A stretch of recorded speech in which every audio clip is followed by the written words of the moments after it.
विश्वनाथ भगवान की जय। महाकालेश्वर भगवान की जय। त्र्यंबकेश्वर भगवान की जय। सीताराम सरकार की जय। गोदावरी महारानी की जय। कुबेरेश्वर महादेव की जय। सप्तशृंगी माता की जय। हर हर महादेव हर हर महादेव हर हर महादेव हर।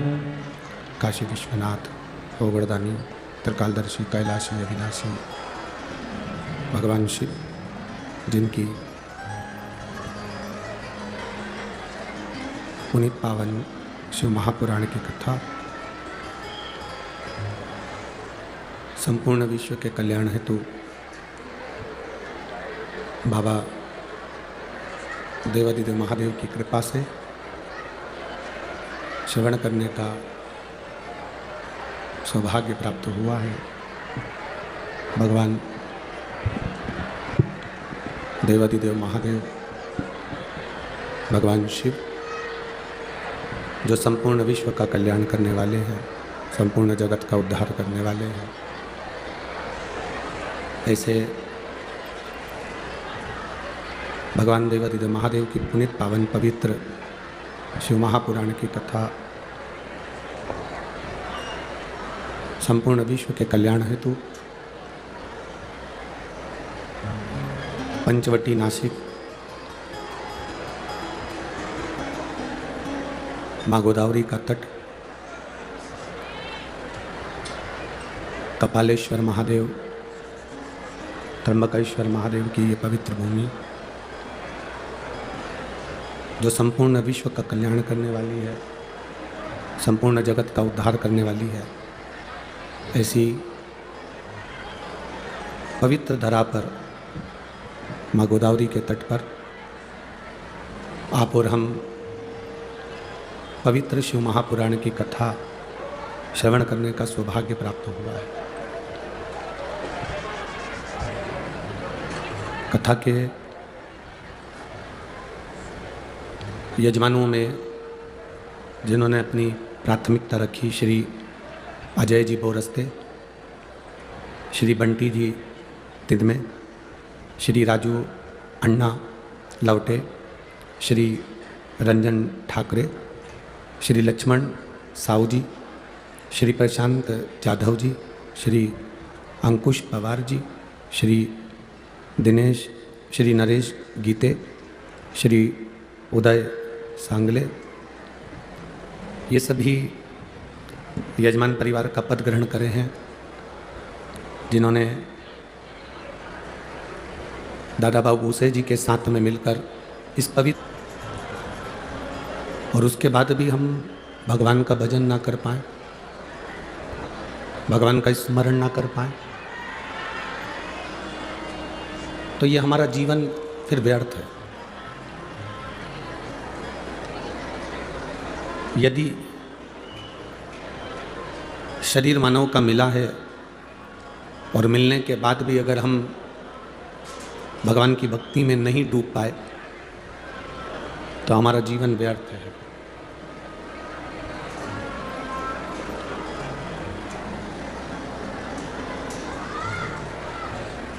जिसकी नाक कट गई हो और वो सुनार की दुकान पर जाकर नाक है ही नहीं, पूरी की पूरी नाक ही कट गई, और वो सुनार की दुकान पर जाकर बैठ जाए और कहे, पति कहे कि तुझे जो लेना है ले ले, पूरा सुनार की दुकान तेरी है, तुझे जो पहनना हो वह पहन ले। चाहे हार पहन लो, कान में कुंडल पहन लो, सिर पर बिंदा पहन लो, जब शरीर पर नाक ही नहीं है तो श्रृंगार अच्छा लगेगा क्या? जम के बोलो जरा, लगेगा नहीं।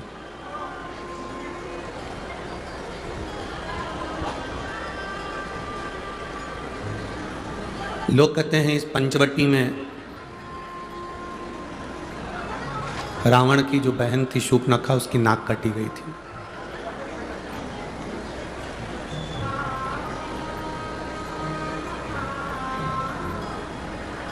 सुनार की दुकान पर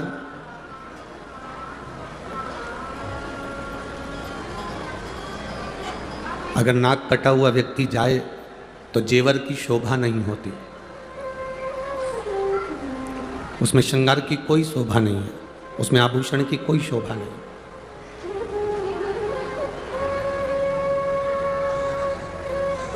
सुनार की दुकान पर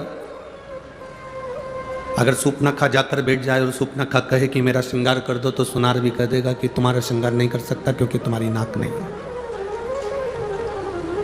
तुम्हारी नासिका नहीं है, तुम्हारी नाक नहीं है।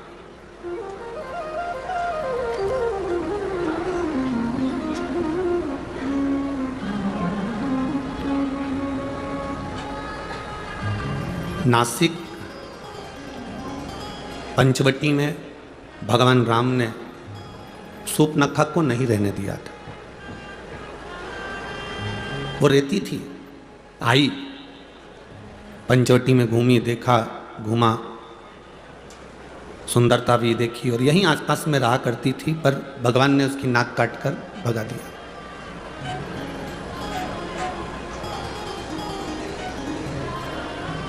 सूपनखा कौन?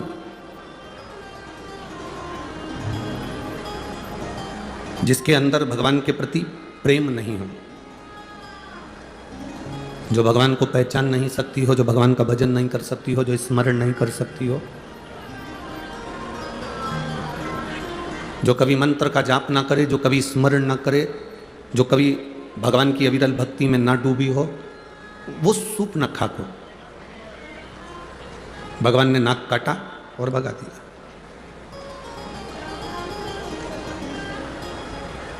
नाक कटी मतलब जब जो भगवान का भजन करने नहीं जाता, जो स्मरण करने नहीं जाता, जो मंत्र जाप करने नहीं जाता, जो कभी भगवान के सत्संग में नहीं जाता, और उस व्यक्ति को बार बार कोई कहता है कि अपने गांव में कथा हो रही है, नासिक में कथा हो रही है, चलो शिव महापुराण की कथा सुनने चलो, और वो नहीं जाए तो लोग कह देते दिन भर घर में बुक रहती है, व्यस्त रहती है, थोड़ा सा जाया करो, सत्संग किया करो।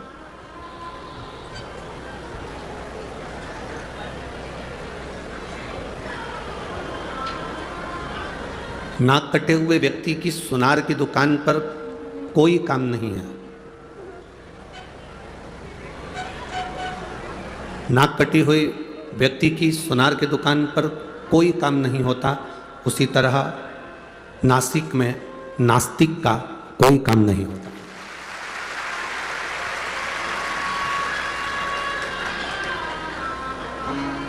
अगर गोदावरी के तट पर आप रह रहे हैं, नासिक की पवित्र भूमि पर आप रह रहे हैं, इस कपालेश्वर महादेव त्र्यंबकेश्वर बाबा की इस पवित्र भूमि पर, इस रज पर आप निवास कर रहे हैं, तो आपका भाव परमात्मा के प्रति होना चाहिए और वो भी शुद्ध होना चाहिए। उसमें दिखावे का कोई काम ना हो आपका, कोई भ्रमित होने का कार्य ना हो आपका। सोमनाथ जी में रहने वाले गुजरात के भाई इतने खुश होते हैं कि हम सोमनाथ जी की धरा पर रह रहे हैं। उज्जैनी में रहने वाले महाकालेश्वर के पास रहने वाले इतने प्रसन्न होते हैं कि हम उज्जैनी में रह रहे हैं। विश्वनाथ में रहने वाले, काशी में रहने वाले इतने प्रसन्न होते हैं कि हम विश्वनाथ की नगरी में रह रहे हैं। कृष्णेश्वर भीमाशंकर में रहने वाले इतने प्रसन्न होते हैं कि हम कृष्णेश्वर भीमाशंकर की नगरी में रह रहे हैं। नागेश्वर में रहने वाले नागेश्वर को देखकर प्रसन्न होते हैं, केदारेश्वर में रहने वाले केदारेश्वर को देखकर प्रसन्न होते हैं, रामेश्वर में रहने वाले रामेश्वर को देखकर प्रसन्न होते हैं, मल्लिकार्जुन में रहने वाले मल्लिकार्जुन को देखकर प्रसन्न होते हैं। पर 12 ज्योतिर्लिंग में जो प्रसन्नता है उससे 1000 ज़्यादा गुना प्रसन्नता त्र्यंबक की भूमि में होना चाहिए, क्योंकि मैं ब्रह्मा विष्णु और महेश तीनों हूँ। सारे 12 ज्योतिर्लिंग में केवल महेश भगवान शंकर विराजे हैं, पर केवल एक इस माँ गोदावरी का तट ऐसा है, ये भूमि ऐसी है नासिक की, जहाँ पर ब्रह्मा विष्णु और महेश तीनों एक साथ विराजे हैं। ये वो पवित्र,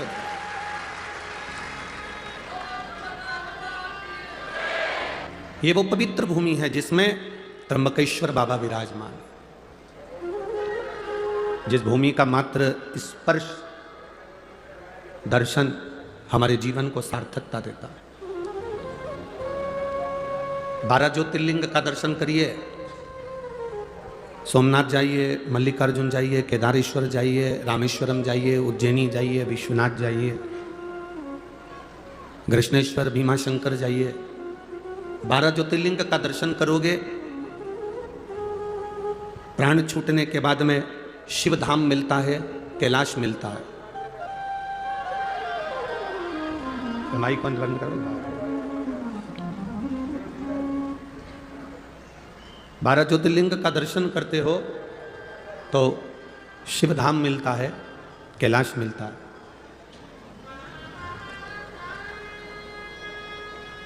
पर 12 ज्योतिर्लिंग का दर्शन करने वाला व्यक्ति सारे ज्योतिर्लिंग का दर्शन करने के बाद जब त्र्यंबकेश्वर की पवित्र भूमि पर आता है और त्र्यंबक बाबा का जब दर्शन करता है तो उस व्यक्ति को केवल एक कैलाश नहीं मिलता, उसके सामने ऑप्शंस रख दिया जाता है कि आप ब्रह्मलोक में रहना चाहें, चाहे वैकुंठ में रहना चाहें, चाहे कैलाश पर रहना चाहें। यह आपकी मर्जी है, यह आपके ऊपर निर्भर करता है कि आपको कहाँ रहना। कहते हैं सारे ज्योतिर्लिंग के दर्शन कर कर अगर किसी के प्राण छूट जाते हैं तो उनका सत्कार सम्मान कैलाश पर होता है। पर मान लो जो व्यक्ति 12 ज्योतिर्लिंग का दर्शन नहीं कर पाया और एक त्र्यंबकेश्वर की पवित्र भूमि पर आ गया और त्र्यंबक बाबा का दर्शन भूल से भी अगर उससे हो गया तो जब उसके प्राण छूटते हैं तो ब्रह्मा और विष्णु उसके लिए फूल की पुष्प की रंगोली डालते हैं कैलाश धाम तक जाने की।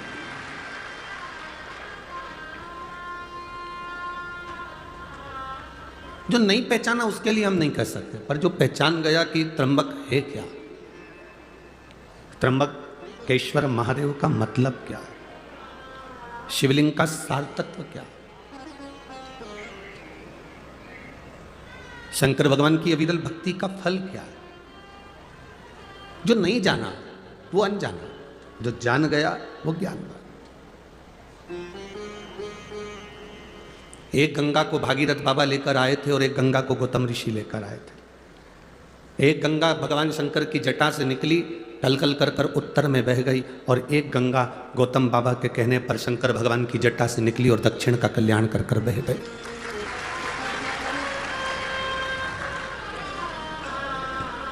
उस गंगा में और इस गंगा में कोई अंतर नहीं है, कोई भेद नहीं। वो गंगा भी भगवान शिव के मस्तक से निकली है और ये गंगा भी भगवान शंकर के मस्तक से निकली। पर कई लोगों की बुद्धि में ये भरा हुआ होता है दूर के ढोल सुहावने लगते हैं, दूर के ढोल सुहावने लगते हैं। और शिव महापुराण की कथा तो एक बात हमेशा कहती आई है, आपके नज़दीक में जो शंकर का शिवालय है, आपके नज़दीक में जो शंकर का मंदिर है, शिवालय है, शिवलिंग है, आपके जीवन में अगर दुख है, कष्ट है, तकलीफ है, तो पहले अपने घर के नज़दीक में जो शिवालय है, शंकर का मंदिर है, पहले जल वहाँ चढ़ाओ, पहले जल वहाँ चढ़ाइए।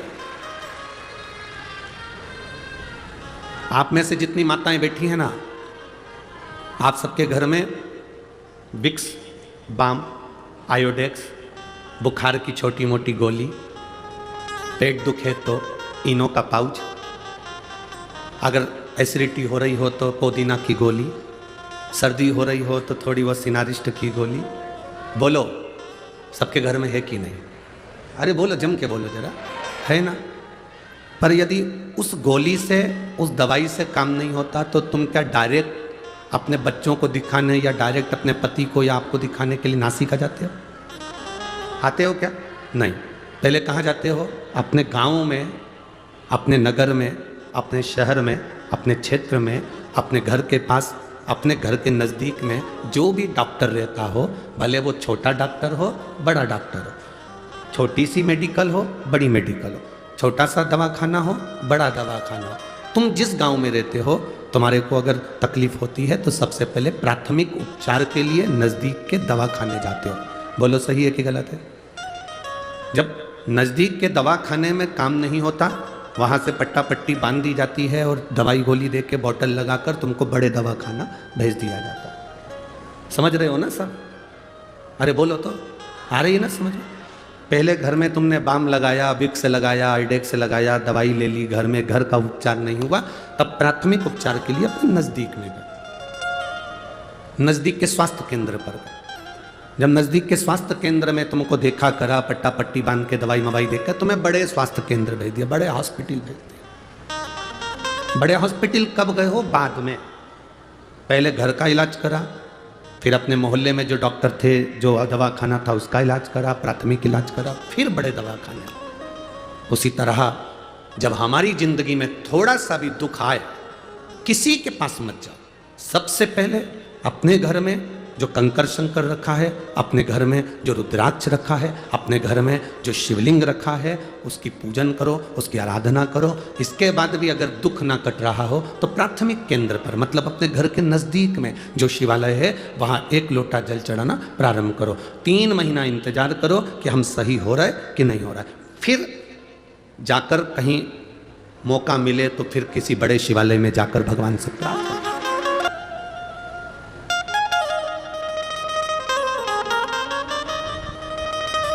ब्रह्म में नहीं पढ़ना। कोई तुमसे कह दे वहां चले जाओ, वहां से भभूति मिल रही है, वो भभूति तुम्हें ठीक कर देगी। कोई तुमसे कह दे वहां चले जाओ, वहां से नारियल मिल रहा है, नारियल तुम्हें ठीक कर देगा। कोई तुमसे कहे कि वहाँ चले जाओ, वहाँ से एक बेल मिलेगी, गले में बांध लेना, तुम ठीक हो जाओगे। कोई तुमसे कहे तुम वहाँ चले जाओ, वहाँ जाकर तुम ठीक हो जाओगे। ना ना, पहले अपने घर में जो शिवलिंग है, अपने पड़ोस में, अपने आसपास में जो शंकर का स्वरूप है, उसको भजो।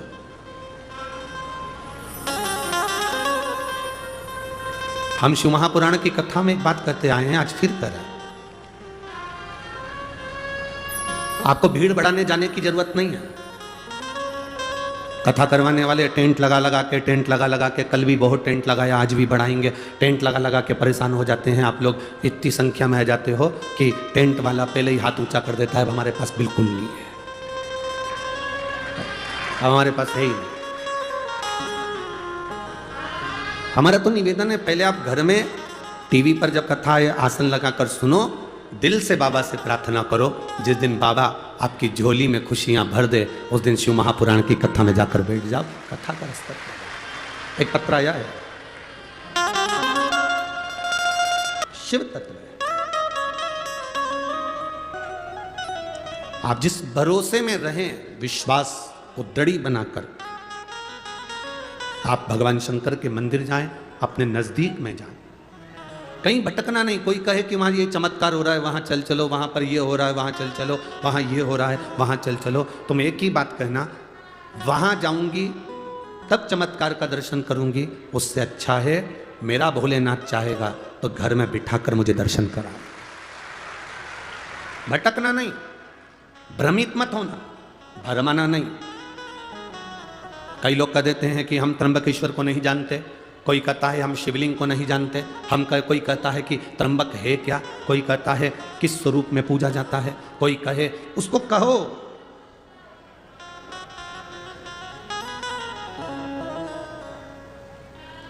जो माता का दूध पीकर पैदा होता है, जो माता का दूध पीकर बड़ा होता है, वो कभी महादेव पर उंगली नहीं उठाता। जो बोतल का दूध पीकर पैदा होता है वो महादेव पर उंगली उठाता है। सनातन धर्म पर, इस राष्ट्र पर उंगली उठाने वाला वही व्यक्ति होता है जो थैली का और डब्बे का और बोतल का दूध पीकर बड़ा होता है। जो मां का दूध पिया होता है वो कभी उंगली नहीं उठाता। भारत की एक एक माता संस्कार की जननी है। जो अनसुईया मैया ब्रह्मा विष्णु महेश को बच्चा बना देती है, जो मां जानकी लंका की उस रावण की उस अशोक वाटिका में बैठकर भी एक घास के तिनके को हाथ में तोड़कर अपनी रक्षा कर लेती है। अरे दुनिया के लोग हंसते हैं, कहते हैं एक छोटा सा घास का तिनका, रावण उससे डर गया। रावण, छोटा सा घास का तिनका। जब रावण आता था तो सीता उस रावण के सामने वो घास का तिनका हाथ में रखकर बैठ जाती थी और रावण उस घास के तिनके से डरता था। घास के तिनके से रावण डरता था। ऐसा क्या था घास के तिनके में? घास के तिनके में ऐसा क्या था? सीता मैया पृथ्वी से जन्म ली है, मां जानकी भूमि से पैदा हुई है, और घास भी, जम के बोलो जरा, भूमि से पैदा हुआ है। तो घास सीता जी का कौन हुआ? जम के बोलो जरा भाई। एक नारी अपने पति के साथ जाती है तो भी उसको भय लग सकता है, और एक नारी जब अपने भाई के साथ जाती है तो कोई भय नहीं लगता। नारी को भय पति के साथ भी हो सकता है, उसके मित्रों के साथ भी हो सकता है, देवर जेठ के साथ भी हो सकता है, सास ससुर के साथ भी हो सकता है, पर नारी को, स्त्री को भय अपने भाई के साथ कभी नहीं हो सकता, अपने भाई के साथ नहीं हो सकता। इसलिए सीता जी घास के तिनके को तोड़कर अपने पास में रख लेती थी, और सीता जी को यह ज्ञान था कि मैं भूमि से हुई हूं, ये भूमि से घास हुआ है, ये मेरा भाई है, और जब तक मेरा भाई मेरे साथ में है तब तक रावण निगाह उठाकर नहीं देख सकता। ये मेरा भाई मेरे साथ में है, रावण की इतनी सामर्थ्यता नहीं कि मुझे निगाह उठाकर देख ले, क्योंकि मेरा भाई है।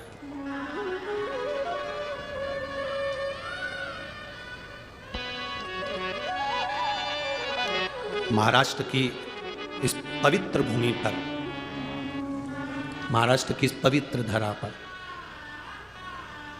छत्रपति शिवाजी महाराज की ये पावन धरा, बाला साहेब ठाकरे जी की यह पवित्र भूमि, जिस पर विधर्मी केवल बाला साहब ठाकरे एक बार निकल कर चले जाते थे तो विधर्मियों ने अपने अपने कमरे छोड़कर बाहर भग जाते थे। आज उस भूमि पर जरा विचार करिए, हम असुरक्षित कैसे नजर आए।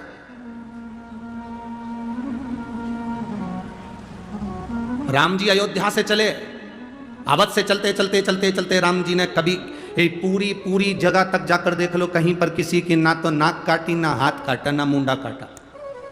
यहां आकर मेरे राम जी ने शोभनाखा की नाक काटकर कहा कि तेरा मन भगवत भजन में नहीं लग रहा, और तू कहीं ना कहीं विधर्म की ओर आगे बढ़ रही है, और तेरा अंत होगा तब पूरा अधर्मियों का अंत हो जाएगा। तो ये वीर शिवाजी, छत्रपति शिवाजी इस नासिक शहर को, इस गोदावरी के तट को सबसे प्रथम मानते थे कि राम जी ने इस भूमि से रावण को ललकारा था, और वीर शिवाजी छत्रपति ने भी इस भूमि से उन विधर्मियों को ललकारा। पवित्र धरा, यह पवित्र भूमि है, जिस भूमि का आनंद हमारे जीवन का एक सुख देता है।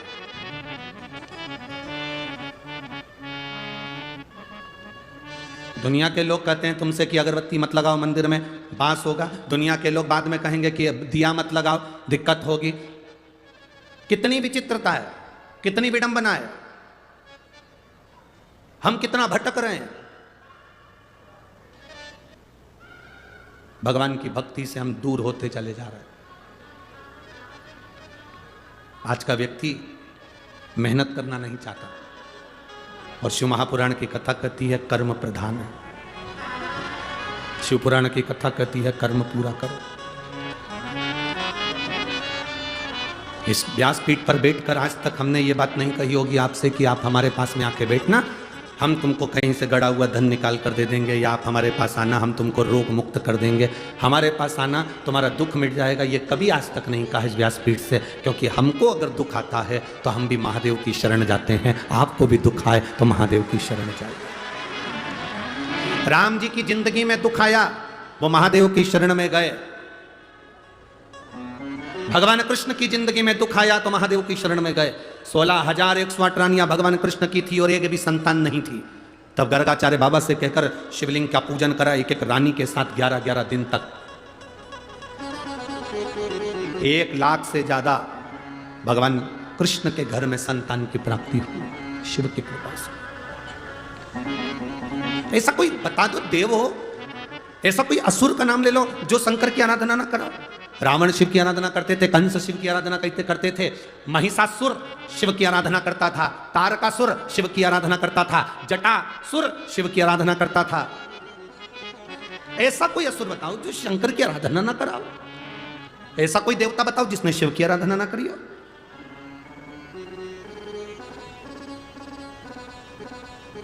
तुम सोमवार का व्रत करो ना करो, तुम मंगलवार का व्रत करो ना, तुम जिस व्रत को कर रहे हो, अगर लक्ष्मी जी की पूजन कर रहे हो, शुक्रवार का व्रत कर रहे हो, तुम कृष्ण भगवान की पूजन कर रहे हो, तुम राम भगवान की पूजन कर रहे हो, तुम देवी जी की पूजन कर रहे हो, तुम दत्त की पूजन कर रहे हो, तुम हरिविठ्ठल की पूजन कर रहे हो, तुम पांडुरंगा की पूजन कर रहे हो, तुम गोदावरी की पूजन कर रहे हो, तुम गंगा की पूजन कर रहे हो, तुम गौमाता की पूजन कर रहे हो, तुम वृक्ष लता पत्र की पूजन कर रहे हो, तुम संसार में किसी की भी पूजन करो, पूजन का फल जब दिया जाता है तो उस लिस्ट को, उस फाइल को पहले देवाधिदेव महादेव के पास भेजा जाता है और महादेव उस फाइल को स्वीकृति देते हैं, तब उस फल को दिया जाता है। ऐसा कोई फल नहीं जो भगवान शंकर के बिना आपको मिल जाए। शिव के बिना कोई फल नहीं मिलता, शंकर के बिना फल की प्राप्ति नहीं होती।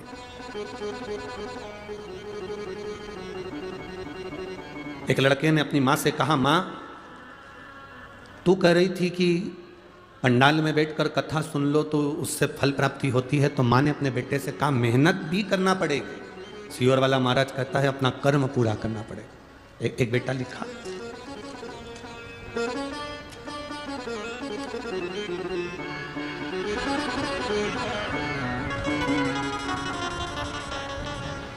मेरा नाम श्रीमती संगीता सतीश भावसार है। मैं जेल रोड नासिक की रहने वाली हूँ।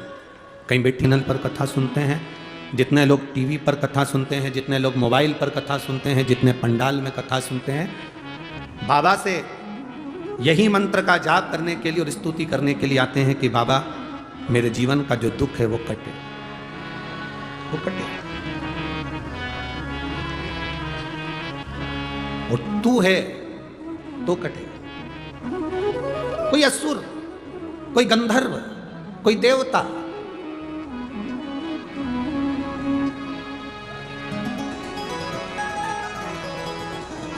भगवान का दरवाजा ना छूटे। मां, महात्मा और परमात्मा, कौन कौन बोलो, जम के बोलो। मां, महात्मा, तीसरे नंबर पर परमात्मा। एक बार फिर से बोलो, तीन कौन? मां, महात्मा और परमात्मा। इन तीन को पकड़ कर रखोगे तो जिंदगी में कभी पीछे मुड़कर देखना नहीं पड़ेगा, आगे बढ़ते चले जाओ। जो अपनी माँ का आदर करना छोड़ देता है, अपनी माँ का सम्मान करना छोड़ देता है, अपनी माँ का हाथ पकड़ना छोड़ देता है, अपनी माँ का चरण पकड़ना छोड़ देता है, वो बहुत लंबा नहीं चल पाता। माँ, महात्मा और परमात्मा। दूसरे नंबर पर है महात्मा, संत, साधु, गुरुजन। संत, साधु, गुरुजन किसको कहा? कोई कपड़े पहन लिया, जटा बढ़ा ली,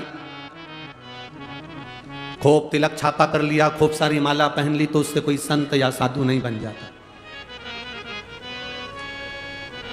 संत साधु का सबसे बड़ा लक्षण है, संत साधु का सबसे बड़ा गुण है, जो उसके पास जाता है उसके जैसा नर्म बन जाता है और भगवान की भक्ति में डूब जाता है। संत साधु के पास गए और प्रॉपर्टी की बात कर रहे हो, संत साधु के पास गए और जमीन जायदाद की बात कर रहे हो, संत साधु के पास गए और तुम अन्य अन्य बातों को कर रहे हो, तो उसमें सुख का अनुभव नहीं है।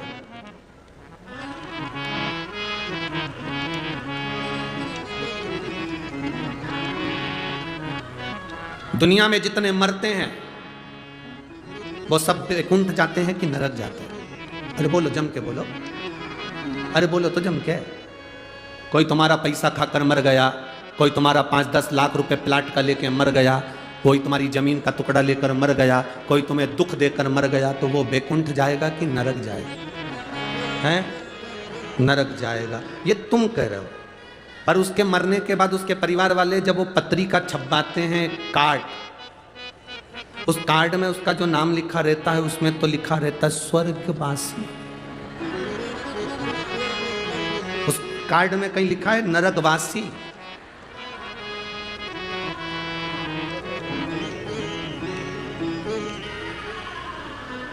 विदेश में कोई मरता है तो कह देते एक्सपायर, डेड बॉडी। पर हमारे यहाँ तो कितना भी पापी से पापी भी मर जाए तो भी उसके नाम के आगे लिखा रहता है स्वर्गवासी। क्यों?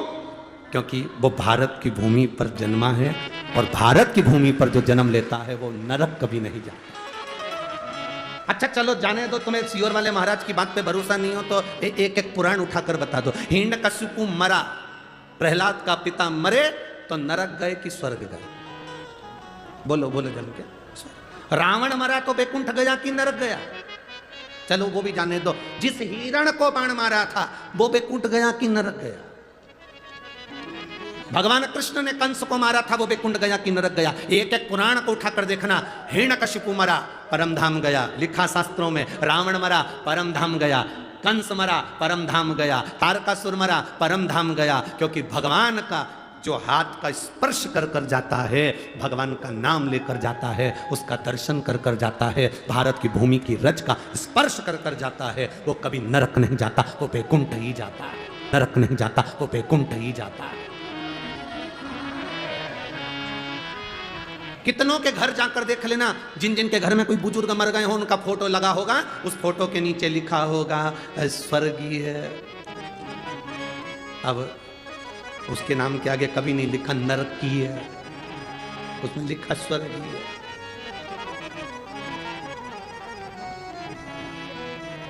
हर चंदन है इस देश की माटी, तपोभूमि हर ग्राम है, हर बाला देवी की प्रतिमा, बच्चा बच्चा राम है। जिसके सैनिक समर भूमि पर गाया करते गीता है, उसी माटी के हल्के नीचे खेली करती सीता है। चंदन है इस देश की माटी, तपोभूमि हर ग्राम है, हर बाला देवी की प्रतिमा, बच्चा बच्चा राम। ये भूमि ही कुछ ऐसी है, ये धरा ही कुछ ऐसी है, इतनी पवित्र है ये भूमि, जिसको समझने वाला समझ सकता है। आज के जमाने में बड़े बड़ी गादियों पर लोग बैठ जाते हैं, बड़ी बड़ी पीठ पर लोग बैठ जाते हैं और भेद करते रहते हैं। वो ज्योतिर्लिंग बड़ा है, वो ज्योतिर्लिंग छोटा है, वो शंकर बड़ा है, वो शंकर छोटा है, ये महाराज बड़ा है, वो महाराज छोटा है। 12 ज्योतिर्लिंग में कभी ये मत कहना कि वो ज्योतिर्लिंग बड़ा, कि वो ज्योतिर्लिंग बड़ा। दिए की ज्योति बराबर का प्रकाश देती है, 12 ज्योतिर्लिंग एक बराबर का फल देते हैं। हम भेद कर रहे हैं, हमारी बुद्धि भेद कर रही है। मां दूसरे नंबर पर, जम के बोलो जरा, महात्मा।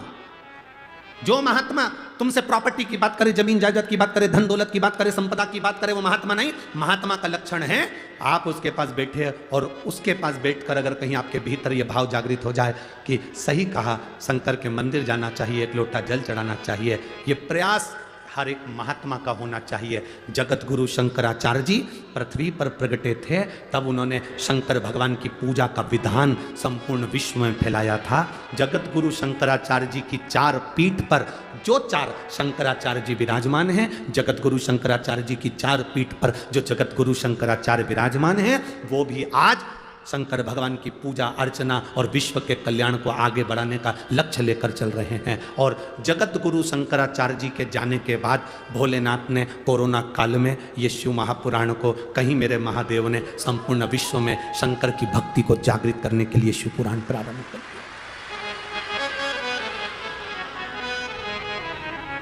हमको इतनी प्रसन्नता हुई, किसी ने एक पत्र ला कर दिया। उस पत्र में लिखा था, पहले छोटे छोटे शंकर मंदिर में, नासिक में भी शंकर के छोटे छोटे मंदिर में दरवाजे बंद रहते थे, होटले पर कुत्ता बैठे रहते थे, कोई नहीं जाता था, दरवाजे सब बंद पड़े रहते थे। बड़े बड़े मंदिर में सब जाते थे, छोटे छोटे मंदिर में कोई नहीं जाता था। हम धन्यवाद देते हैं, आपने एकांतेश्वर महादेव का वर्णन किया तो लोग अब छोटे छोटे मंदिर में भी जाकर पूजन और आराधना कर रहे हैं। छोटे छोटे मंदिर में भी पूजा आराधना कर रहे हैं। एक एक मंदिर में छोटे से छोटा शिवालय हो, चाहे बड़े से बड़ा शिवालय हो, उन शिवालयों का आनंद अपने आप बड़ा है, अपने आप बड़ा। शिव भक्ति की जागरूकता भी।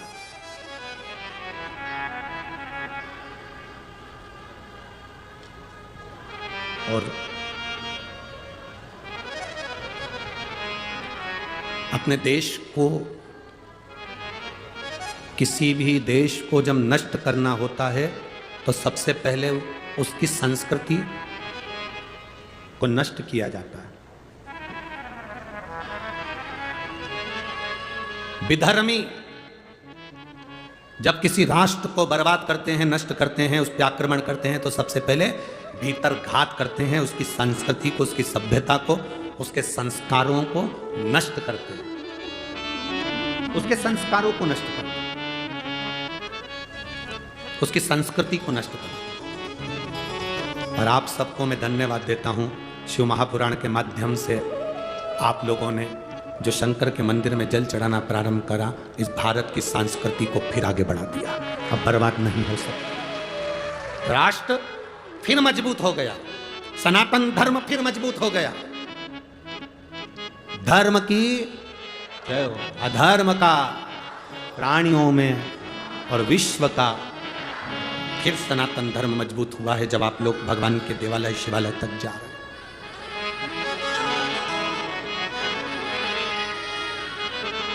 दुनिया में जितनी कथाएं होती हैं उसमें बूढ़ी बूढ़ी माताएं ज्यादा जाती हैं, पर शिव महापुराण की कथा केवल एक ऐसी है जिसमें बूढ़ी माताएं तो कम मिलती हैं, पर युवान माताएं, युवान भाई, युवान बहनें ज्यादा रहते हैं।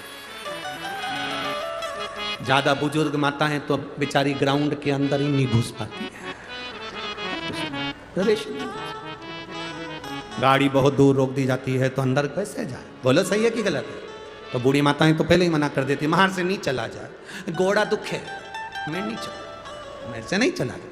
तो युवान युवान बहुएं, बेटियां, मेरी माताएं, मेरी जीजियां, मेरे जवान जवान जीजा होन, मेरे बेटे, मेरी बहनें इस कथा में आकर जब बैठती हैं, यहाँ से जो ग्रहण करती हैं वो लेकर जाती हैं और अपने बच्चों को वो संस्कार देती हैं। एक लोटा जल पकड़ाकर मंदिर भेजती है, वो गौरव उत्पन्न होता है, वो सुख उत्पन्न होता है, वो आनंद की अनुभूति होती है। अपने संस्कार, अपनी संस्कृति का सुख हो।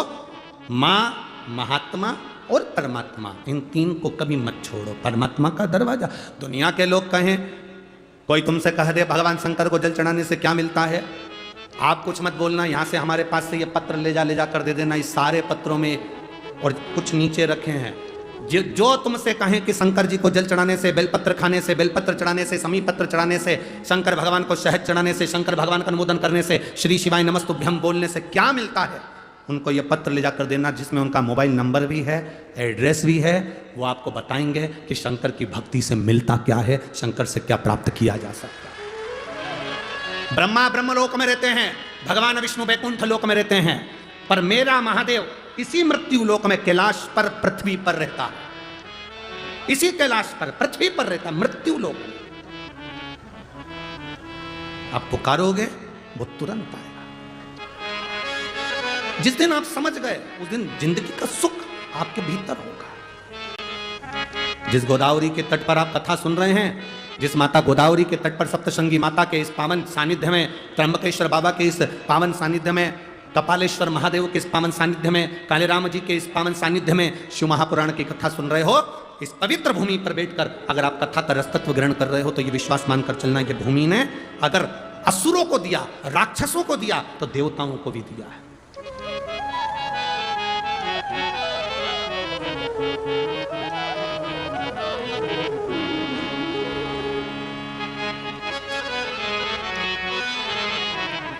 वो प्रदान करता है शिव। एक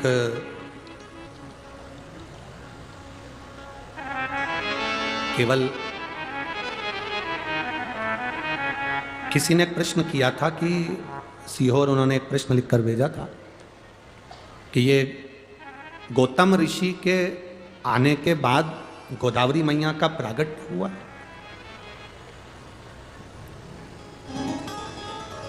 गौतम ऋषि के आने के बाद गोदावरी मैया का प्रागट्य हुआ है। जिसने प्रश्न किया वो अच्छे से एक बार स्कंद पुराण पढ़ना, ब्रह्म वैवर्त पुराण पढ़ना, अच्छे से लिंग पुराण का स्मरण करना। आपको ज्ञात होगा स्कंद पुराण के अंदर कि ये गोदावरी केवल गौतम बाबा के बाद की नहीं, ये गोदावरी तो गंगा है, और गंगा केवल गौतम ऋषि के सम्मुख में तो इस गंगा का नामकरण हुआ है, बाकी के गंगा तो महादेव की अविरल, इस गोदावरी तो बहती रही है। गोदावरी तो बहती रही है। क्या गौतम बाबा ने इस गंगा को बुलाया? गंगा का नामकरण गौतम बाबा ने करा। ये तो अविरल गंगा है गोदावरी, एक युग में नहीं, कई युगों से बहती आ रही है, कई युगों से। तो उस कई युगों से एक कथा आती है, आप लोगों ने सुना होगा, महिषासुर एक असुर था। सुनिए कथा, जम के बोलो जरा। सुनिए ना महिषासुर की, किसने मारा था उसको? महिषासुर का वध किसने किया था? माँ दुर्गा भवानी ने। उसका नाम क्या हो गया था फिर? महिषासुर मर्दनी, माँ जगतजननी दुर्गा। महिषासुर की एक बहन थी। देव दीपावली शिव महापुराण की कथा सुन रही, बड़े भाव से सुनना। महिषासुर की एक बहन थी जिसका नाम था महिषी। क्या नाम था उसका? महिषी। अब महिषासुर मर गया, महिषी अकेली रह गई। और महिषासुर का संहार स्वयं जगदम्बा ने, दुर्गा भवानी ने करा। और तेरे भक्त जनों पर माता भीड़ पड़ी है भारी, और दानव दल पर टूट पड़ो मां करके सिंह सवार, सो सिंहों से तू बलशाली, अष्ट हो जाओ वाली, दुखियों के दुख हारे, ओ मैया हम सब उतारे तेरी आरती। माता के कितने हाथ हैं? फिर से बोलो जम के।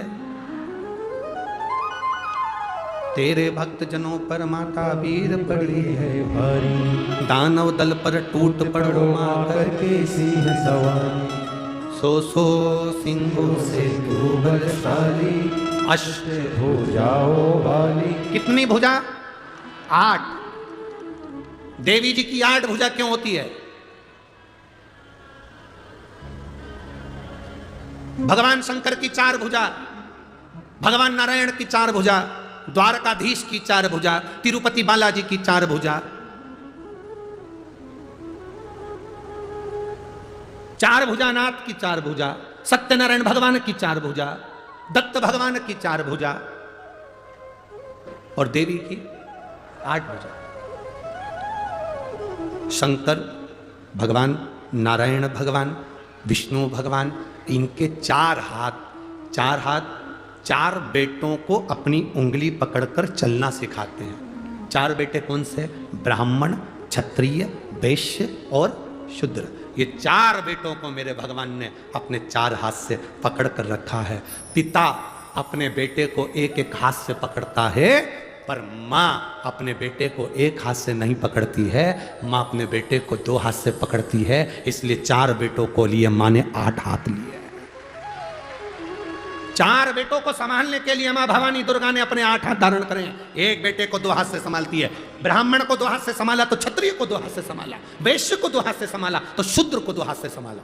वो तो भारत का विभाजन करने वाले, सनातन धर्म को तोड़ने वाले ये विधर्मी आज के जमाने में कहते हैं कि ब्राह्मण ऐसा, क्षत्रिय वैसा, वैश्य वैसा, शूद्र वैसा। सब केवल अपनी वोट की राजनीति करने के चक्कर में पूरे भारत के सनातनियों को बांटा जा रहा है। वोट की राजनीति करने के लिए भारत के सनातनियों को बांटे जा रहा है। पर कभी भगवान से जाकर कोई प्रश्न करे, मेरे चतुर्भुज भगवान तुम्हारे 4 हाथ, तिरुपति के बालाजी के 4 हाथ, कभी लक्ष्मी नारायण के 4 हाथ, भगवान विष्णु के 4 हाथ, दत्तात्रेय भगवान के 4 हाथ, मेरे भोलेनाथ के 4 हाथ, कभी उनसे पूछा जाए? क्योंकि पिता एक हाथ पकड़कर अपने बच्चों को चलाते हैं, एक हाथ पकड़कर पिता। और माँ का फर्ज है, माता अपने बेटे को दोनों हाथों से उठाती है। माँ अपने बेटों को दोनों हाथों, माँ अपने बेटे को दोनों हाथ से संभालती है, क्योंकि वो माँ है, वो माता। माता अपने पुत्र को दोनों हाथों से संभाल ले। अब तेरे भक्त जनों को माता पीर पड़ी है भारी, और दानव दल पर, आप भी बोलिए, दानव दल पर टूट पड़ो मां करके सिंह सवारी, सो सिंहों से तू बलशाली, अष्ट हो जाओ वाली, दुखियों के टुकड़े वारे, ओ मैया हम सब उतारे तेरी आरती। माँ महिषासुर को मारने के लिए जब प्रगटी, माँ ने जब महिषासुर का संहार करा, हमारे देवता कभी किसी जाति में किसी को नहीं बांटे। अगर जाति में बांटे हुए होते तो मेरे राम शबरी के दरवाजे पर जाकर झूठे बेर ना खाते, भिलनी के हाथ के वो झूठे बेर मेरे राम ना पाते। क्यों आए? अरे भक्तों के घर भी सांवरे, जाते रहा करो, दर्शन के नैन बावरे, दर्शन दिया करो, कह कहते हैं प्रेम से प्रभु छिल के भी खा गए, कहते हैं प्रेम से प्रभु छिल के भी खा गए, शबरी के झूठे भेद भी खाते रहा करो, दर्शन के नैन बाबरे दर्शन दिया करो। जब इस पंचवटी में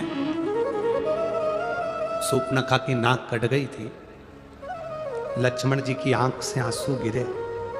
इस पंचवटी में नासिक की पवित्र भूमि पर जहां आप लोग बैठकर शिव पुराण की कथा सुन रहे, गोदावरी के तट पर लक्ष्मण जी की आंख से आंसू बहे।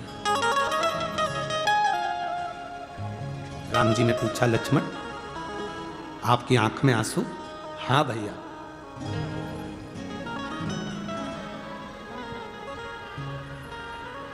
क्यों? किस लिए? कहा सूर्पनखा कुरूप हो गई, सुंदरता चली गई क्योंकि उसकी नाक चली गई, कुरूप। राम जी कहते हैं, लक्ष्मण जो नास्तिक होता है, जो भगवान को कभी नहीं भजता, कभी दूसरे के दुख को देखकर दुखी नहीं होता, सुख को देखकर सुखी नहीं होता, जो कभी परमार्थ के लिए नहीं जीता, वो एक दिन मरने से पहले कुरूप हो ही जाता है। भगवत भक्ति उसके अंतर्गत नहीं है, भजन का सुख उसके अंतर्गत नहीं। जैसे महिषासुर मरा, महिषासुर की एक बहन थी महिषी, महिषी उसको मालूम पड़ा मेरा भाई मर गया। अकेली महिषी ने विचार करा, मैं जाऊं तो जाऊं कहां? सारे तीर्थों में महिषी घूम कर आ गई, मैं कहीं बैठकर तब साधना करूंगी, ब्रह्मा जी से वर पाऊंगी। भगवान नारायण की साधना करी, वर नहीं मिला। शिव की आराधना करी, वर नहीं मिला। ब्रह्मा की आराधना करी, वर नहीं मिला। ये गोमती, ये गोदावरी, ये कोई आज की नहीं, पूर्व की है। महिषी को मालूम पड़ा गंगा के तट पर बैठकर करा गया भजन फल देता, तो गंगा के घाट पर जाऊं। गंगा के घाट जाने लगी तो बीच में महिषी ने देखा कि इतना सुंदर उपवन वन, इतना सुंदर वन क्षेत्र, इतनी सुंदर जगह देखकर महिषी यहां उतरी और उतरकर उसने ब्रह्मा जी का तप करना, साधना करना प्रारंभ करी। इस गोदावरी के जल का महत्व इतना है कि गंगा जी के घाट पर कोई तप करे तो 1000 वर्ष तक तप करता है, तब फल मिलता है। और गोदावरी के तट पर बैठकर यदि मात्र 24 घंटे भी भगवान का नाम लेकर पुकार ले तो फल प्राप्त हो जाता है। बोल गोदावरी माता की। वो गोदावरी का तट, अब महिषी को नहीं मालूम था, वो तो सुंदर वन, सुंदर उपवन, सुंदर जगह को देखकर, गोदावरी का तट देखकर महिषी उतर गई।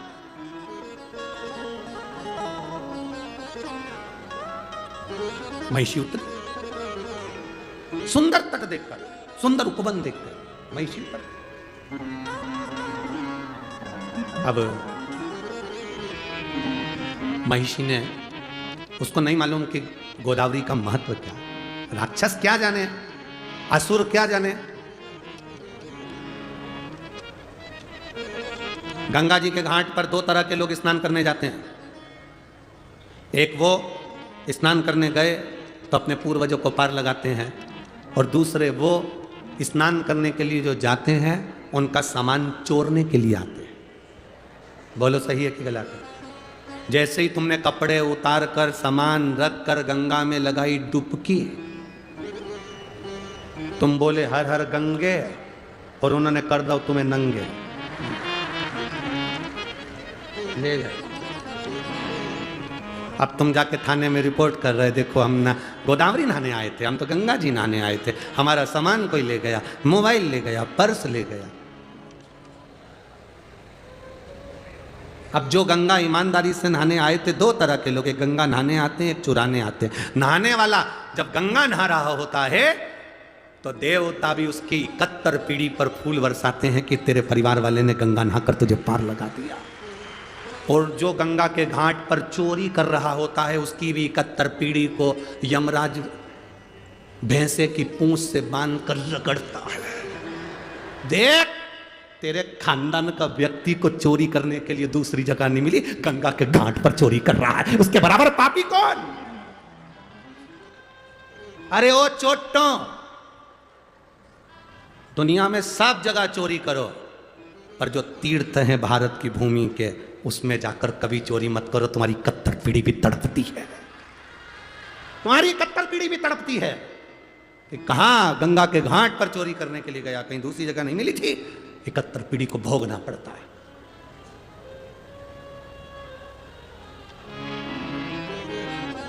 चोटा चोरी कर करके कितना सामान ले जाता है। एक मंगलसूत्र ले गया, चेन ले गया, लाख रुपए का सामान ले गया, तो भी चोटा कभी लखपति करोड़पति नहीं बना। आज तक के चोटा की चोटा ही है।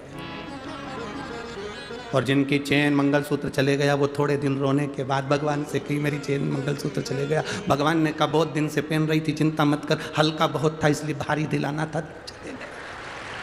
टेंशन क्यों लेती है, तो चिंता ना कर। इसलिए आशीष बार बार कहते हैं अपनी चेन अंगूठी मोबाइल पर्स लेकर यहां मत आओ, सावधान इंडिया। क्यों आते हो, क्यों लाते हो? कहता है तुम सुनो तब तो।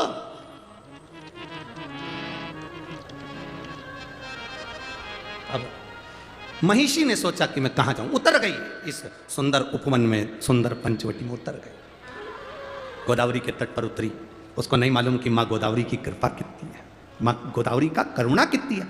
जिसने शास्त्र नहीं पढ़ा, जिसने वेद नहीं पढ़ा, जिसने शास्त्रों का अध्ययन नहीं करा, वो कह सकता है कि शिवलिंग में क्या है, वो कह सकता है कि त्र्यंबक में क्या है, वो कह सकता है कि शंकर होते क्या है, वो कह सकता है गोदावरी का मतलब क्या है, वो कह सकता है सप्तशृंगी माता का मतलब क्या है। जिसने वेद शास्त्र पुराण पढ़े होते हैं, वो समझता है कि गोदावरी के तट का महत्व क्या है, कपालेश्वर का महत्व क्या है, राम जी के नाम का महत्व क्या है, त्र्यंबक के नाम का महत्व क्या है। वो जानता है कि शिव महापुराण का महत्व क्या है। महिषी नहीं जानती थी कि मतलब क्या। वो तो बैठ गई। अब उसने सोचा मुझे स्नान में बैठकर इस पंचवटी में गोदावरी का स्नान करी तो बड़ी सुंदर सी हो गई, सुंदर सी बनकर। अब महिषी का मतलब जानते हो ना तुम?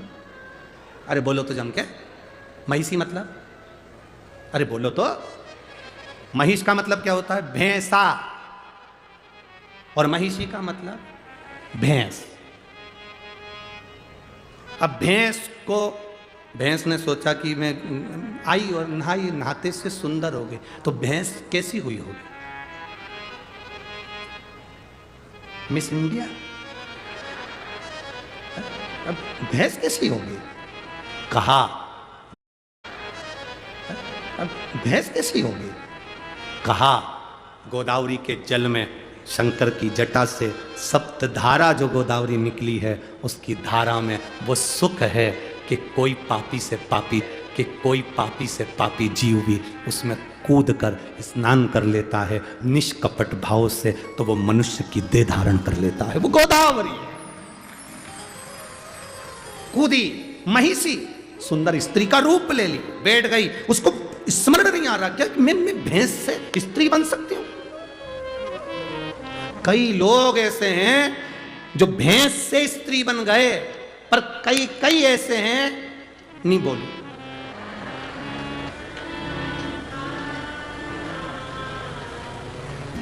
समझ गए, भैंस जैसे हो गए। भैंस के आगे कितनी भी बीन बजाओ वो नहीं सुनती। सास कितनी भी के बेटा सिर पे पल्लू डाल के रहा कर। भैंस को तुम कितनी भी बीन बजाओ वो तो कोई ऐसे हैं जो भैंस से स्त्री बन जाते हैं, और कोई ऐसे हैं। हम नहीं बोलेंगे, देखो हमको 4 दिन और रहना, 3 दिन और रहना, काय को आफत बोल ले, या नासिक वालों से आफत बोल ले कि कहा जाए। तो कोई वो भैंस से स्त्री बन जा, कोई स्त्री से भी भैंस बन जा, तो बात नहीं है। कितना कहो उनसे, ए बेटा ऐसा कर ले। भैंस के आगे हारन कितना भी बजाओ वो भैंस भी कहती ना मैं इनंग जाऊं, रोड मेरे काका की, नहीं हटूंगी। आखिरी में गाड़ी साइड से ले जाना पड़ती है, पर भैंस नहीं। मेरा सासुओं से निवेदन है, जब भैंस नहीं सुने तो अपन साइड से निकाल जा, अपन ज्यादा माथा पच्ची अपने नहीं करना, इधर बाजू से निकले चलो। अब क्यों माथा पच्ची करे अपन उससे?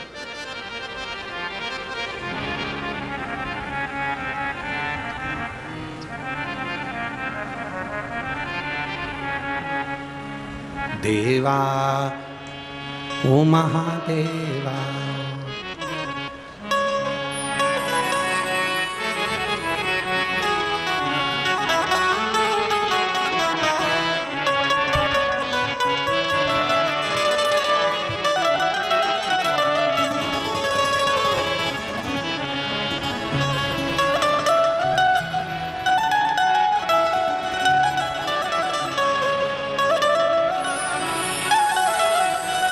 अभी तो शुरू ही नहीं करा है।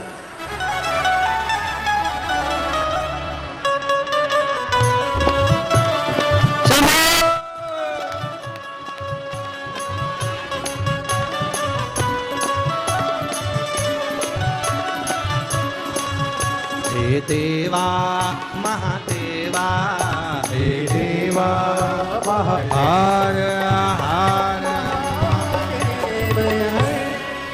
अपने स्थान पर बैठकर भगवान शिव जी से अपने मन की बात बाबा देवादिदेव महादेव से दिल से प्रार्थना करिए।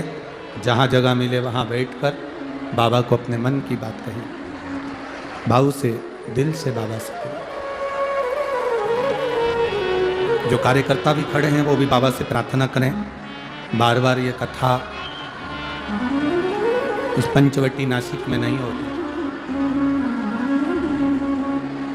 शीघ्र अतिशीघ्र बैठो, जहाँ जगह मिले वहाँ बैठ जाओ। जरूरी नहीं कि पंडाल में बैठोगे, ग्राउंड में, जमीन पर, जहाँ जगह मिले वहाँ बैठकर बाबा से दिल से सब एक साथ भाव से साथ में बोलेंगे।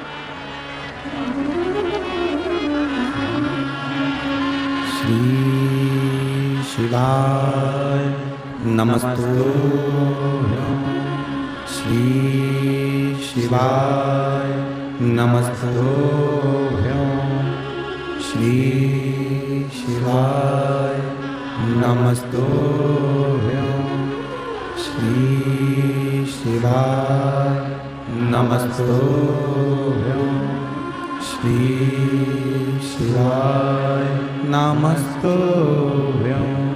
भोला सब दुख काटो मारा, ओ भोला सब दुख काटो मारा। शिव शंकर जपो तेरी माला, भोले बाबा जपो तेरी माला। भोला सब दुख काटो मारा, ओ भोला सब दुख काटो मारा। वेश है मंगल मंगलकारी, वेश है मंगल मंगलकारी।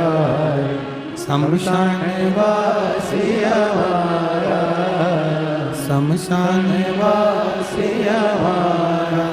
भोला सब दुख काटो मारा, ओ भोला सब दुख काटो मारा। शिव कथा कहती है, भगवान शंकर का संवाद कह रहा है। शिव महापुराण की कथा कह रही है। महिषी सुंदर स्त्री का रूप ले लिया। सुंदर स्त्री का जब रूप महिषी को मिल गया तब करा। महिषासुर की बहन थी, इसलिए असुर प्रवृत्ति की, राक्षस प्रवृत्ति उसके अंदर भरी थी। ब्रह्मा जी प्रकट हुए,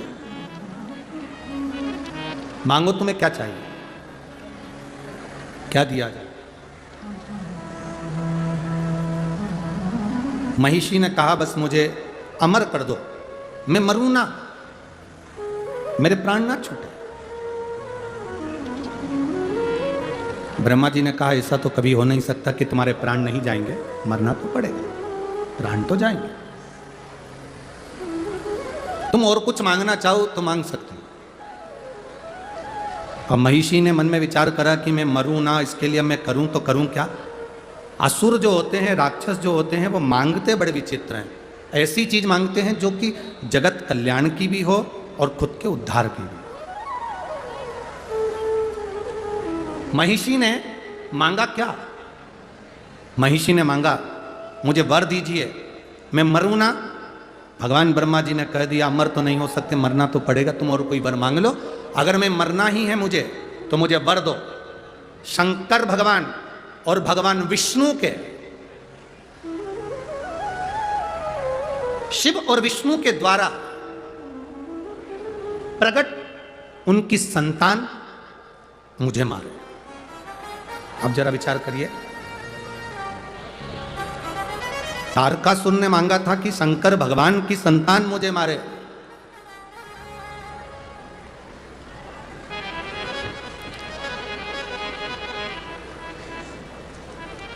पहला वर है ये जो महिषी ने मांगा कि शिव और विष्णु की संतान मुझे मारे। यहां कोई स्त्री या कोई पुरुष दो के संजोग से संतान नहीं मांगी है। यहां जो संतान मांगी वो मांगी है विष्णु और शिव के द्वारा जो संतान प्रकट हो, जो संतान जन्म ले, वो मुझे मारे। अब ऐसा तो कभी हो ही नहीं सकता। और ब्रह्मा जी ने वर दे दिया, तथास्तु।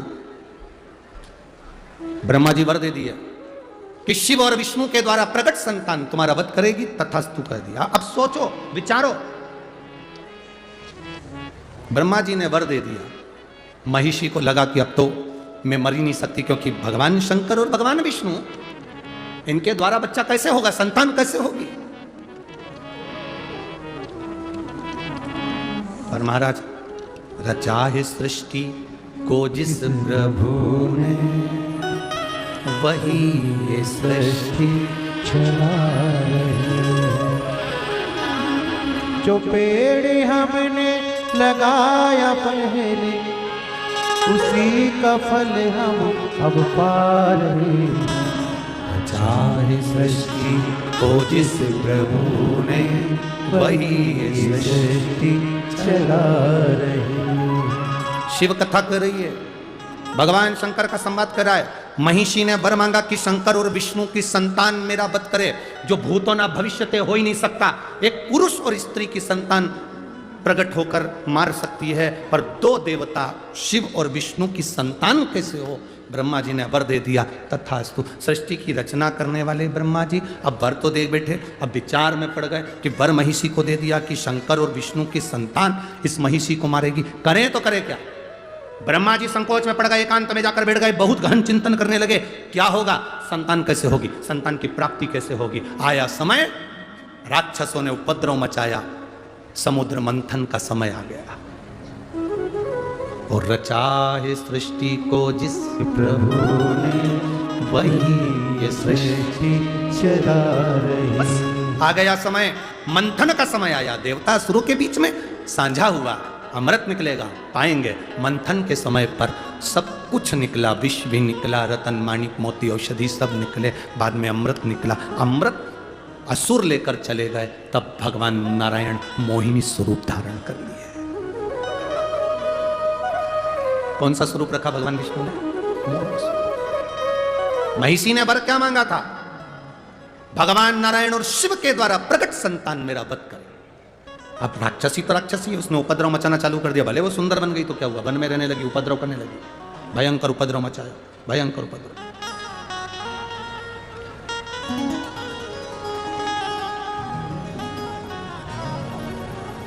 भयंकर उपद्रव। और जब उपद्रव करना प्रारंभ करा,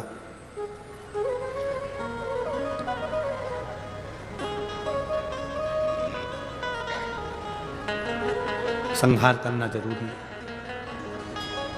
लोग कहते हैं समुद्र का मंथन अमृत की प्राप्ति के लिए किया था। बहुत ध्यान से सुनना, दुनिया के लोग कहते हैं समुद्र का मंथन अमृत की प्राप्ति के लिए किया था। शिव महापुराण की कथा, स्कंद पुराण, देवी यहाँ सुंदर देव दीपावली शिव महापुराण की कथा कहती है, अमृत की प्राप्ति के लिए मंथन नहीं किया था। उस महिषासुर की बहन महिषी ने वर मांगा था, शंकर और विष्णु की संतान से मरूं, उस संतान को जन्म देने के लिए ये समुद्र मंथन करा गया था। ये मंथन करा,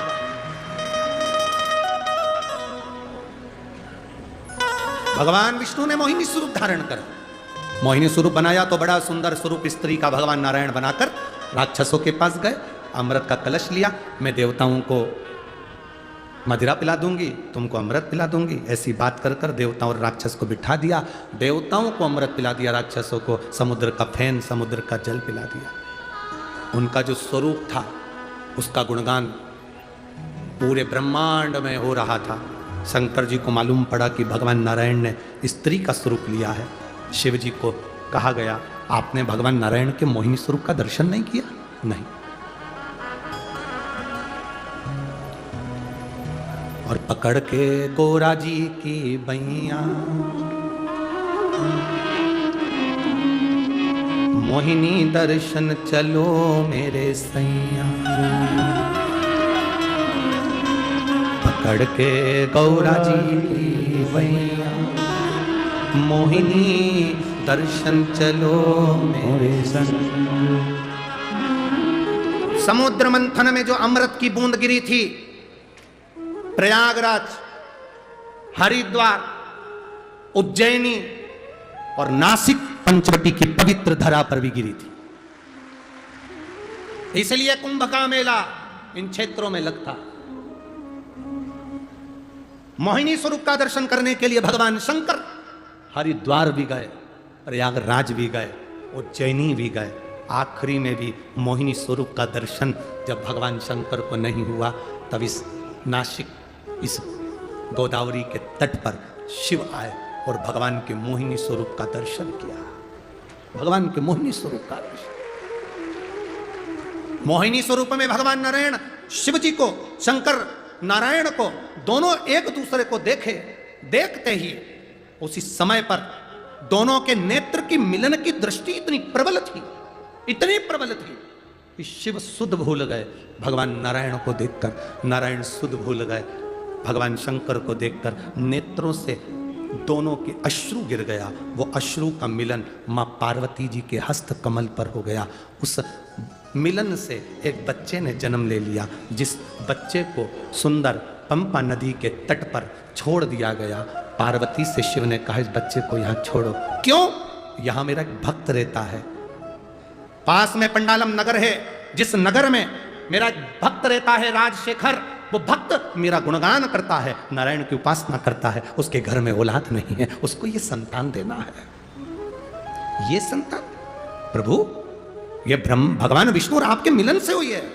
भगवान ने पार्वती से नहीं कहा कि ये महिषी को मारने के लिए हुई, ये तो मेरे भक्त के घर में संतान देना, भक्त के घर में।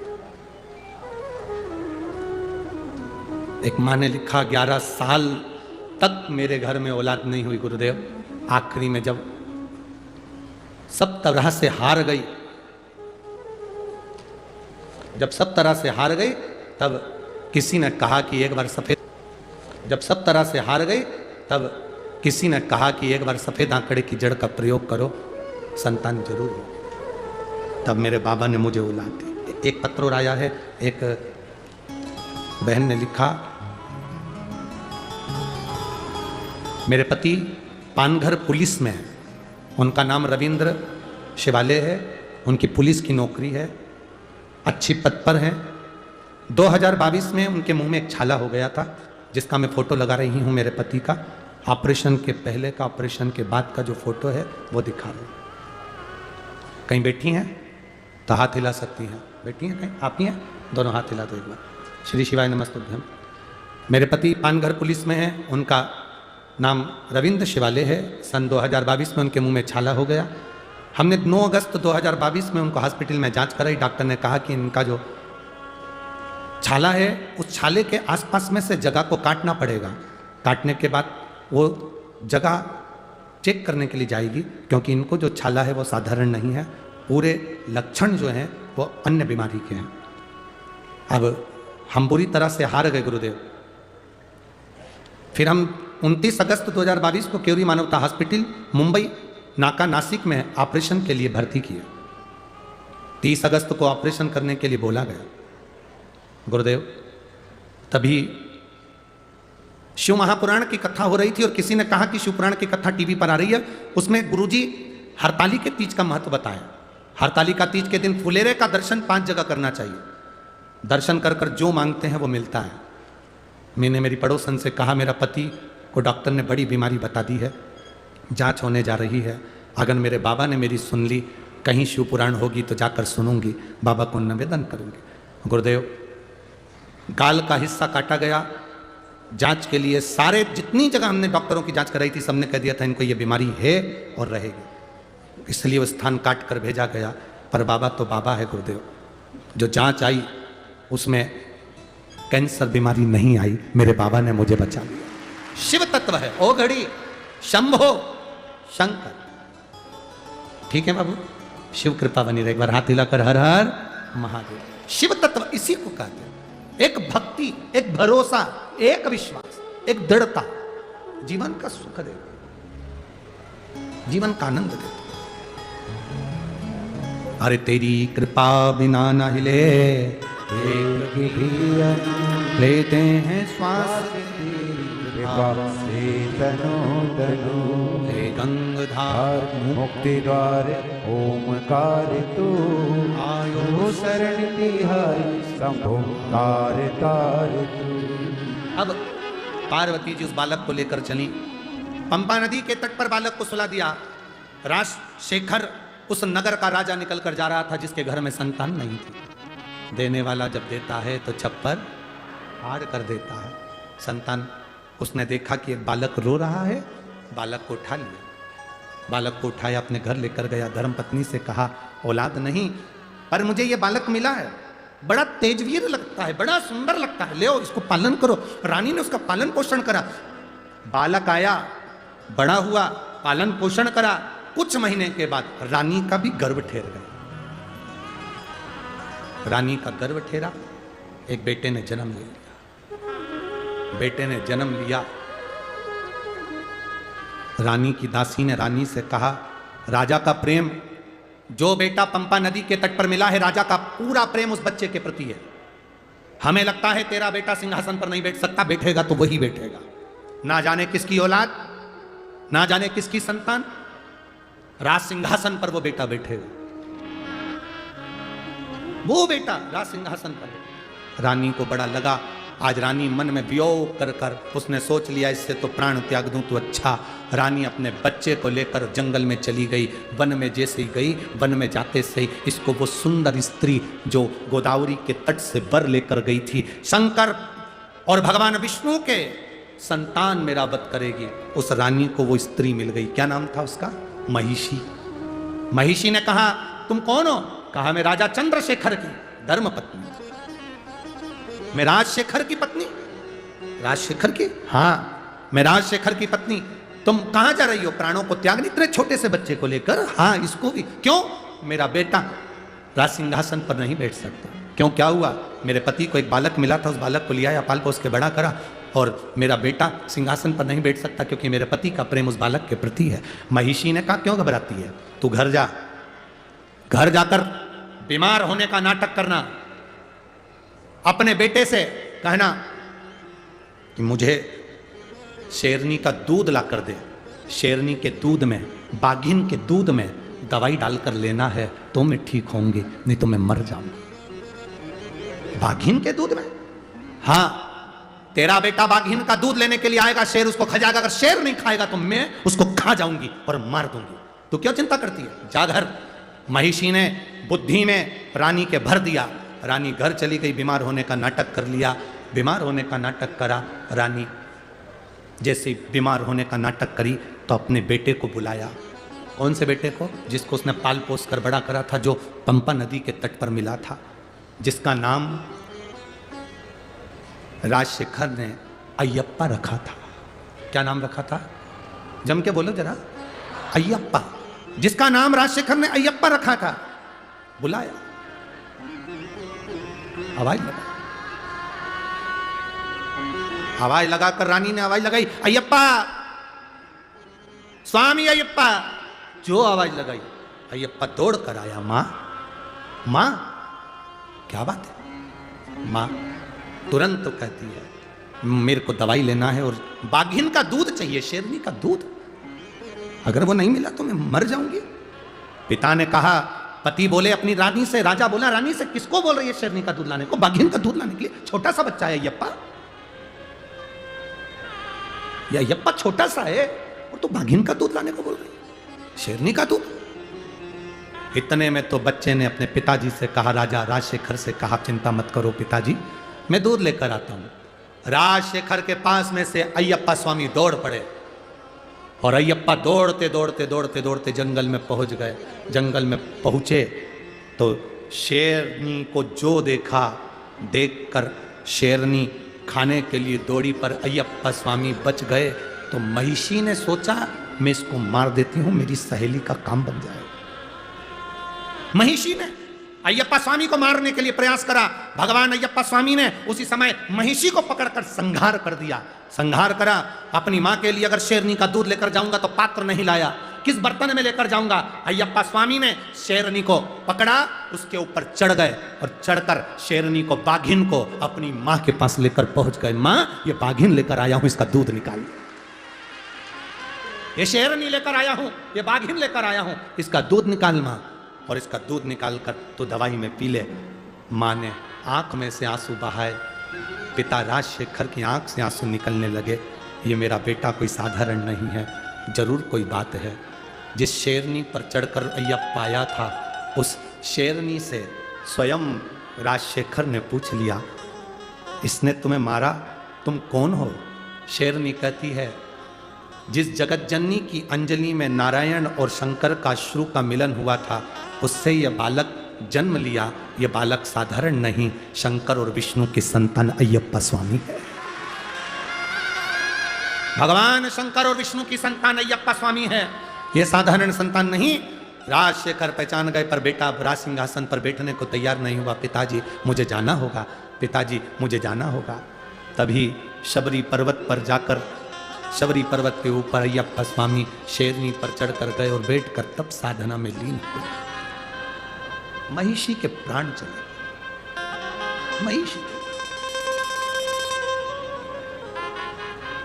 महिषी मरी, देवता आनंद कर, आनंद। महिषी के मरते ही सुख का भान हो गया।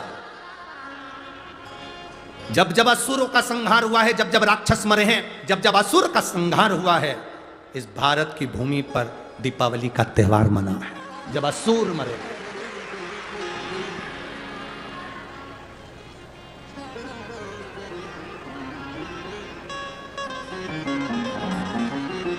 अब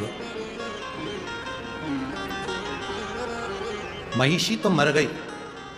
गोदावरी के तट का जो फल महिषी ने मांगा था, वो वचन भगवान ने निभा दिया।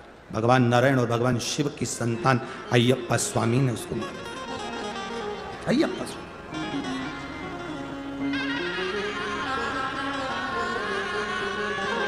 सहज नहीं। एक बार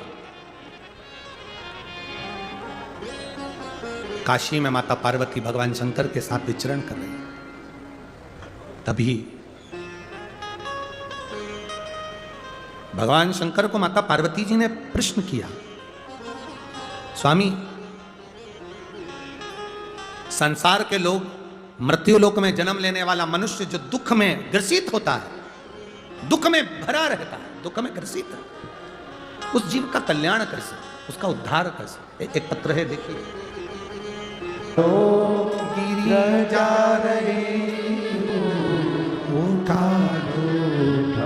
आप शिव की आराधना कर रहे हैं, शंकर का गुणगान कर रहे हैं। शिव क्या देगा ये हमको नहीं मालूम, पर ये मेरी नासिक की जीजियों और मेरे नासिक के जीजाओं, मेरी बेटियों, मेरे बेटे, अगर आप इस पंडाल में कहीं पर भी ग्राउंड में बैठकर कथा सुन रहे हो तो चिंता मत करना, झोली भर कर लेकर जाओगे, खाली नहीं लेकर जाओगे, भरा हुआ लेकर।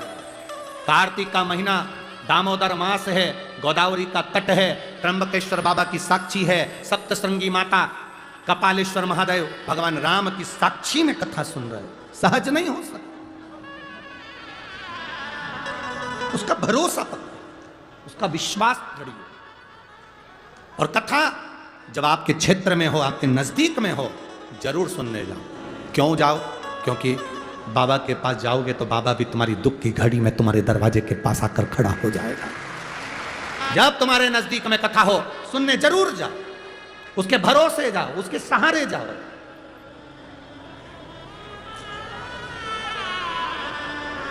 शिव कथा कर रहे, पार्वती जी ने शिव जी को गंगा नदी के तट पर देवताओं के प्रसन्नता का कारण पूछा। दीप पर्व मनाया गया। देव दीपावली का दिन हो, 7 पुष्प, कितने फूल? 7 पुष्प। देव दीपावली के दिन कोई भी 7 पुष्प, कोई भी जो तुमको मिल जाए, 7 पुष्प अपने घर के पास में, घर के अंदर जो मटका होता है, हंडा होता है, पानी का बर्तन होता है, रसोई घर में जहाँ तुम पानी भर कर रखते हो, 7 पुष्प को उस स्थान पर रखिए देव दीपावली के दिन। और देव दीपावली के दिन सुबह के समय पर अपने उस परिंडे की जगह पर, मटके वाली जगह पर, हंडे वाली जगह पर रखकर 7 घी के दीप रसोई घर के अंदर प्रज्वलित करिए। 7 दीप की पूजन करिए और पूजन कर कर वो 7 पुष्प जब दीप ठंडे हो जाएं, पूर्ण तरह से आनंद के साथ सुबह के समय जब आप पूजन कर लें, उन 7 पुष्प को दिन भर में से कभी भी देवाधिदेव महादेव के दरवाजे पर, शिव के दरवाजे से मतलब है शंकर के ऊपर, अगर शिव के मंदिर नहीं जा सकते तो बेलपत्री के नीचे, बेलपत्री के नीचे भी नहीं जा सकते तो पवित्र नदी के तट पर, या पीपल के वृक्ष के नीचे, या आंवले के वृक्ष के नीचे वो 7 पुष्प को अपनी कामना कर कर लक्ष्मी प्राप्ति के लिए कुछ देर रख दें। रखने के बाद एक पुष्प उसमें से वापिस बाबा से कुबेर भंडारी का भंडार भरने के लिए लेकर आएं, उसको अपने पास में रख कर देखना, अगले साल जब देव दीपावली आएगी तब तुम्हें याद आएगी कि बाबा ने भंडार भरा, खाली नहीं रखा। तो 7 पुष्प 7 दीप, सुख देने वाली देव दीपावली का वर्णन कल की कथा में हम स्मरण करेंगे, उसको सुनेंगे हम उसको। सहज नहीं है शिव। माता सती का प्रागट्य होता है, सती मैया का शिव जी से विवाह होता है, बाद में दक्ष प्रजापति की सभा में ही मां अपने उस यज्ञ मंडप में प्राणों को त्याग देती है, हिमालय राज के यहाँ उनका जन्म हो जाता है, पार्वती के रूप में प्रकट हो जाती है। जब अपने नजदीक में कहीं शिव कथा हो, सुनो, जाओ, 2 क्षण पहुंचो। दिन में कथा में नहीं जा सकते तो रात्रि में एक बार कथा के पंडाल में जाकर प्रणाम कर कर आओ। दिन में समय नहीं मिले, पति को नौकरी से, दुकान से फुर्सत नहीं मिले, तो उसको कहो अपने नासिक में कथा हो रही है, 4 बिस्कुट के पैकेट रख लेते हैं, पानी की बोतल रख लेते हैं, भक्तों को पिला कर आएंगे। बाबा क्या देगा ये उसके ऊपर निर्भर करता है। करो सेवा दिल से। ये कथा तो 25 तारीख को विराम हो जाएगी। 28 तारीख को ददरौआ धाम डॉक्टर हनुमान, पूरी दुनिया में एक ही हनुमान है जिसको डॉक्टर हनुमान कहा जाता है। भिंड में ददरौआ धाम में दोपहर में 1 बजे से 4 उस कथा का नाम रहेगा शंकर सुमन, शिव महापुराण की कथा, जिसमें डॉक्टर हनुमान भक्तों का इलाज करेंगे। शिव महापुराण के माध्यम से अपन श्रवण करेंगे। उसका हनुमान का नाम ही डॉक्टर हनुमान, शिव कथा का नाम। भिंड के ददरौआ धाम में लाखों भक्त उस कथा का रस तत्व ग्रहण करेंगे और अपने जीवन को सार्थक करेंगे। शिव तत्व धन्य है आपके क्षेत्र में जो कथा मिल रही, धन्य। और जब वो कथा 2 दिसंबर तक चलेगी, एक नगर में एक खुशी की बात और है, बाबा की बड़ी कृपा हुई है। हमारी महाराष्ट्र में जब से हम कथा करने आ रहे हैं तब से एक दिली तमन्ना थी एक कथा की, वो कथा मेरे त्र्यंबक बाबा ने सुन ली। 25 दिसंबर से मेरे हरि विठ्ठल के चरणों से होगा। बोल हरि विठ्ठल भगवान की, पांडुरंगा भगवान की। इधर माता पार्वती से भगवान शिव का विवाह हो रहा है। जोरदार ताली बजाकर स्वागत करें। भगवान शंकर पार्वती को लेकर पधार रहे हैं। सुंदर जयमाला हो रही है। भाव भक्ति से आनंद के साथ माता पार्वती शंकर भगवान के गले में जयमाला पिना रही हैं। जोरदार ताली बजाएं, हर हर। अब भगवान शंकर पार्वती जी के गले में जयमाला पिना रहे हैं। एक बार जोरदार ताली बजाकर हर हर महादेव। आरती का क्रम प्रारंभ हो रहा है। आरती प्रारंभ हो, नामों की सूचना आशीष जी दे रहे हैं।